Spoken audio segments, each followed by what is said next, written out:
Decidí mentir sobre que era estéril y ahora estoy esperando un hijo de mi novia, pero todos creen que ella me fue infiel.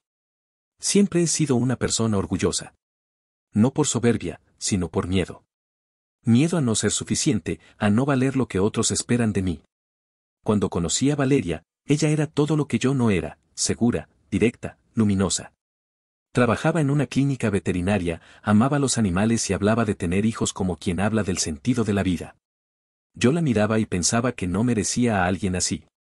No después de lo que me dijo aquel urólogo hacía 4 años, que tenía una fertilidad extremadamente baja. No imposible, pero sí casi nula. Era su manera médica de decirme que probablemente jamás sería padre. Aquella noticia me destrozó. Tenía 26 años, estaba en plena juventud y de repente me sentí viejo, defectuoso.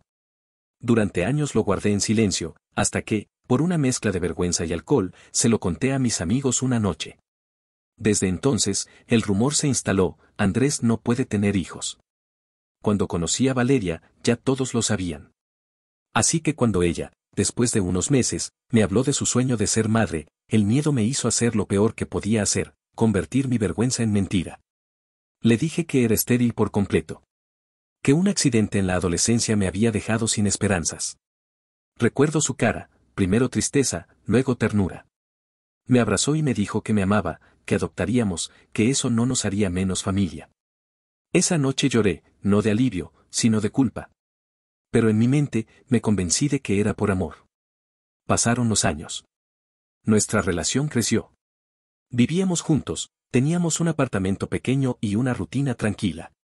Hasta que, un día, todo empezó a cambiar. Valeria comenzó a sentirse rara, mareos, cansancio, antojos. Yo lo atribuía al estrés del trabajo. Hasta que una noche llegó temblando, con una prueba en la mano. Estaba embarazada. Me quedé mudo. Ella lloraba y reía a la vez, diciendo que era un milagro. Que quizá los médicos se habían equivocado. Pero yo no escuchaba nada. Solo veía cómo, frente a mí, mi mentira explotaba en 1000 pedazos. Durante días no dormí. Pensaba confesarlo todo, pero cuanto más lo pensaba, más entendía lo que eso implicaría, que todos sabrían que había mentido, que Valeria descubriría que le oculté algo tan profundo. Y lo peor, que nadie me creería si decía que ese bebé sí podía ser mío. Una noche, fui al bar donde siempre nos reuníamos con mis amigos. Todos sabían del embarazo. Cuando llegué, el silencio fue evidente. Uno de ellos susurró, creyendo que no lo escuchaba. Qué pena con Andrés, ella le fue infiel. Y él tan buen tipo. Y así empezó todo. El rumor, la desconfianza, el infierno. Yo no lo sabía aún, pero esa mentira iba a costarme mucho más que una reputación. Desde que Valeria anunció su embarazo, mi vida se volvió un teatro del absurdo. Todos fingían felicitarme, pero sus ojos decían otra cosa: pobre idiota. Mi madre fue la primera en enfrentarme. Andrés, hijo, no te engañes. Esa mujer te vio la cara. Intenté explicarle que las cosas no eran tan simples, pero ¿cómo hacerlo sin revelar la verdad? Si decía que sí podía tener hijos, tendría que admitir que mentí durante años. Así que me quedé callado. Empecé a actuar como si todo estuviera bien. Le compraba vitaminas a Valeria, la acompañaba a los controles, fingía sonrisas. Pero por dentro, cada vez que la veía acariciarse el vientre, sentía una mezcla de ternura y terror. Una noche, no aguanté más. Le conté todo. Le dije que no era completamente estéril, que había mentido por miedo, que ahora no sabía si el bebé era mío o no. Valeria se quedó helada. Lloró tanto que tuve que sujetarla para que no se cayera. Me mentiste todo este tiempo, por miedo, y ahora ¿qué esperas, que te crea? No pude responder. La verdad era que ni yo sabía qué esperaba. A partir de ese día, algo se rompió. Empezamos a dormir en camas separadas, a hablar lo justo y necesario. Y mientras tanto, afuera, los rumores crecían como un incendio. Mis amigos me evitaban, su familia dejó de invitarme a las reuniones, y en el trabajo, todos parecían saber que mi novia estaba embarazada de otro. Lo peor fue cuando Valeria empezó a recibir mensajes anónimos. Tu hijo no es de Andrés, deja de fingir. Pobre hombre, no le sigas arruinando la vida. Yo trataba de consolarla, pero ella me miraba con desconfianza. Y una noche, entre lágrimas, me dijo: Ni siquiera tú sabes si creerme o no, ¿verdad? No supe qué responderle.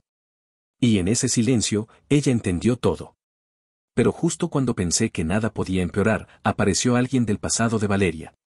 Y mi mundo volvió a temblar. David fue su ex. El gran amor de su juventud. Habían estado juntos casi 5 años, y aunque ella me aseguraba que eso era cosa del pasado, el tipo tenía una habilidad especial para aparecer cuando no debía. Volvió a escribirle justo a los 3 meses del embarazo. Primero mensajes inocentes, preguntando cómo estaba, felicitándola por su embarazo, diciéndole que se alegraba por ella. Pero después empezó a ser más insistente. Yo notaba cómo Valeria se ponía nerviosa cada vez que sonaba su teléfono. Cuando le preguntaba quién era, respondía rápido, una compañera, una paciente, mi mamá. Hasta que un día, sin querer, vi el nombre David en la pantalla. Le pedí explicaciones. Discutimos como nunca antes. Ella juraba que no había nada, que él solo quería felicitarla, que no lo veía desde hacía años. Pero la desconfianza ya me estaba carcomiendo. En ese punto, nadie creía que el bebé era mío. Ni mis amigos, ni su familia, ni siquiera yo podía decirlo con certeza. Las miradas, los murmullos, las risas disimuladas en las reuniones. Todo era humillación. Una tarde, su madre me dijo algo que se me quedó grabado. Andrés, a veces el amor no basta. Hazte una prueba de ADN y libérate. Esa frase me persiguió durante días. Pensé hacerlo, pero Valeria lo consideró una traición. ¿Quieres comprobar si te fui infiel? Hazlo. Pero si lo haces, no vuelvas a buscarme. Me quedé paralizado. No tuve el valor. Pero la culpa y la desconfianza me consumieron al punto de revisarle el celular. No encontré pruebas de infidelidad, pero sí una conversación con David que me heló. No te preocupes, vale. Yo estaré para ti si él no. Esa noche, no pude dormir. Al amanecer, hice una maleta y me fui.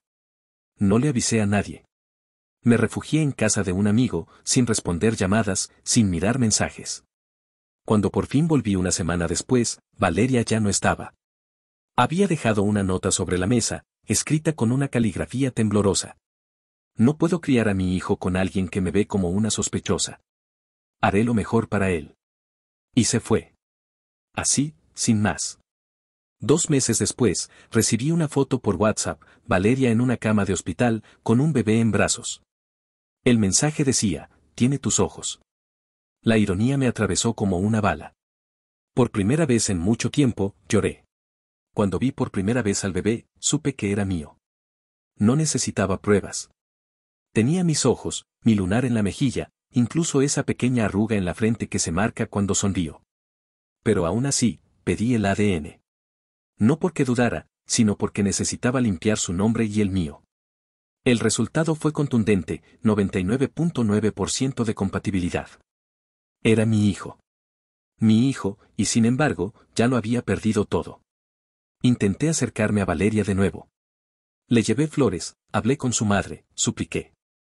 Pero ella era otra persona. Me escuchó en silencio, sin lágrimas, con una serenidad que dolía más que el enojo. Andrés, tú destruiste algo que nunca se podrá recuperar. Puedo perdonar tu mentira, pero no puedo volver a confiar en ti. No puedo criar a mi hijo con miedo a que un día me mientas otra vez. Acepté mi castigo. La entendí. Nos separamos en buenos términos, o eso quise creer. Durante los primeros meses, me dejaba ver al bebé los fines de semana.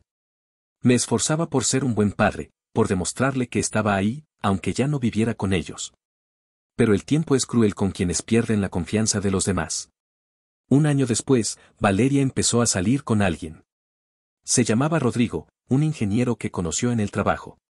La primera vez que lo vi fue en el cumpleaños de mi hijo. Valeria me había invitado para que el niño vea que podemos ser una familia, aunque diferente.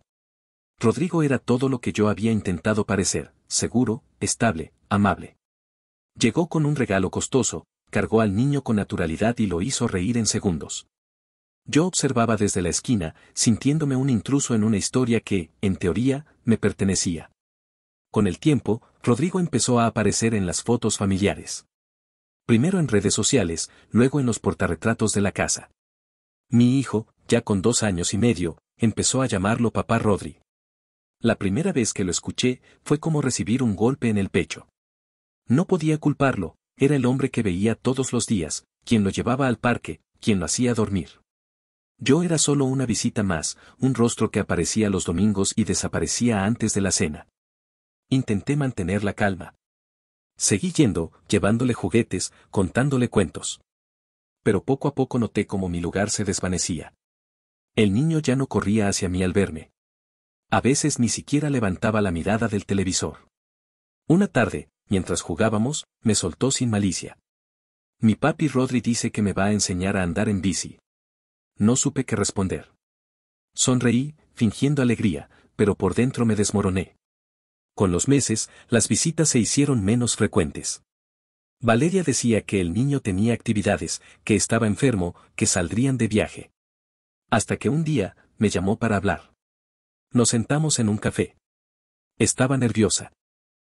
Andrés, no quiero que te lo tomes mal, pero Rodrigo quiere asumir un papel más estable en la vida del niño. Él lo adora, y tú sabes que, tú siempre podrás verlo, claro, pero, quiero que él crezca en un ambiente tranquilo, sin confusiones. Yo entendí perfectamente lo que significaba. Rodrigo no quería que yo desapareciera, solo que dejara de ser papá. No hice escándalo. No supliqué. Solo asentí, con una calma que me dolía. Y desde ese día, dejé de ser parte del cuadro familiar. El niño creció viendo a Rodrigo como su padre. En los actos del jardín, era él quien lo acompañaba. En las fotos del Día del Padre, el dibujo decía te amo, papi Rodri. Yo guardaba silencio. Solo lo veía a la distancia, sabiendo que mi propio hijo no recordaría quién fui. A veces, en la madrugada, miro las fotos viejas, el día que lo cargué por primera vez, la primera sonrisa, su manito aferrada a mi dedo. Y pienso que, al final, el castigo más grande no fue perder a Valeria, ni a mis amigos, ni mi reputación. El castigo fue que mi mentira me borró de la vida de mi propio hijo. Que él crecerá creyendo que su padre es otro hombre. Y que cuando vea mis ojos en el espejo, no sabrá que son los mismos que heredó de mí.